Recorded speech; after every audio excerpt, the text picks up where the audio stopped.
You're watching our special series, The 7 Wonders of India, where you help us choose the 7 wonders.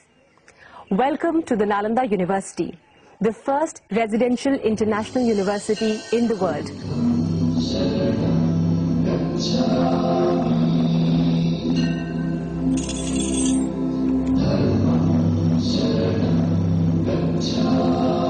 Nalanda में आपका स्वागत है। मेरा नाम वेन साउंड है और आज मैं आपका गाइड हूँ। आज से लगभग 1500 साल पहले मैंने नालंदा में कई वर्ष गुजारे थे। तो चलिए नालंदा में प्रवेश करने की कोशिश करते हैं। अंदर प्रवेश पाने के लिए इनका उचित जवाब देना जरूरी है।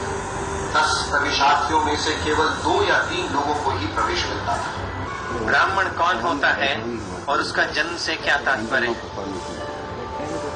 ब्राह्मण वो होता है जो ऊंचे कर्म करता है और जो घमंड न करता हो, जो संसार को समझने की कोशिश करता हो और जन्म से उसका कोई वास्ता नहीं। When the guards at Nalanda were so knowledgeable, imagine how brilliant the teachers were. Like thousands of scholars from across Asia, Yuan Sang had made an arduous journey to ancient Magad in the 7th century in search of what was then the world's most influential seat of learning.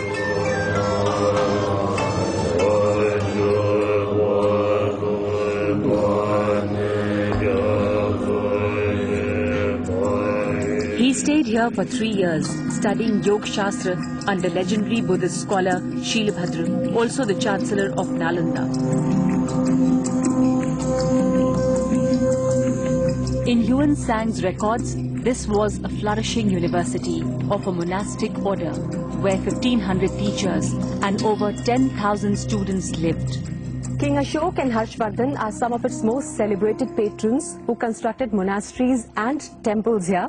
Yuan Sang, the Chinese pilgrim, has written ecstatic accounts of the ambience and the architecture of this university. He says it's a unique university. Of course, Yuan Sang studied here, but other than that, Nalanda University boasts of an illustrious list of alumni.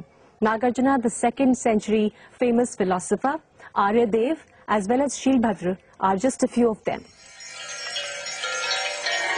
Rigorous in its scholarship, Nalanda was the cradle of Buddhist civilization. Earliest references of Nalanda can be traced back in Magad to the time of Gautam Buddha in the 6th century BC. The complex was magnificently and meticulously planned. According to another Chinese scholar, Ai Singh, who spent 10 years in Nalanda, there were 8 monastic buildings and over 300 apartments. The apartment was small rectangular cells serving as single and double-seated rooms for students. Monks' cells were spread on all the 4 sides. In one section, we see an octagonal well in a corner, evidence of a community kitchen and dining area.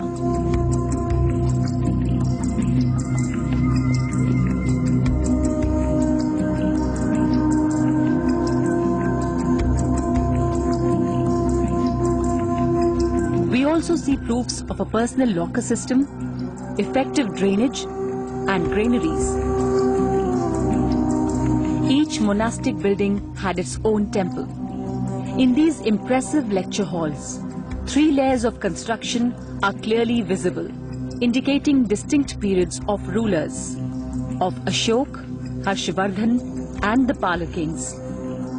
A walk in the ruins of this university reminds you of the golden period of India in the field of art and architecture, literature and learning. India was looked upon as a principal center of learning, and Nalanda was one of its most important centers. Logic, grammar, medicine, philosophy, religion, all of it was taught here. To study or to have studied here in Nalanda was a matter of great prestige.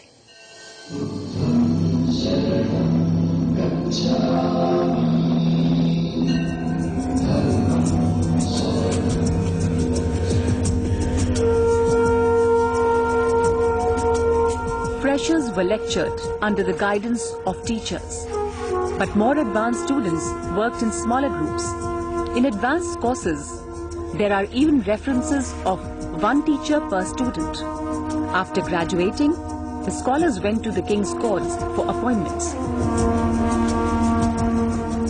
Many were invited to countries like Ceylon, China, Tibet, Java, and Korea for translation works, establishing monasteries or royal consultations. Many others travelled out to propagate Buddhism, like Padma Sambhav, a teacher of yoga and occult sciences. He went to Tibet, where he established the first monastery and became the founder of Lamaism.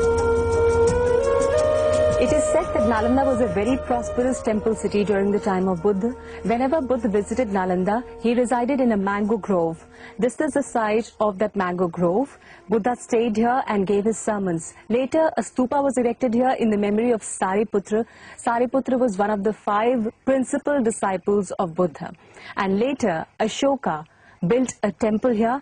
And this is definitely the most assuming and most beautiful of the various temples at the Nalanda University. It is decorated with beautiful stucco terracotta images of Buddha. This is the Sariputra Stup, the most ornate temple here. Surrounded by smaller stupas, a stairway leads to the top, offering a bird's eye view of the grand university. It was in 1915 archaeologists began excavating these ruins. Now nearly 100 years later, leaders in Asia are trying to excavate a future vision for Nalanda. Drawn by its legacy of Buddhist learning, Asian nations, China, Japan, Singapore and others want to help India rebuild an international university at Nalanda. If you value this priceless possession of India's Buddhist heritage, vote for Nalanda as the 7 wonders of India.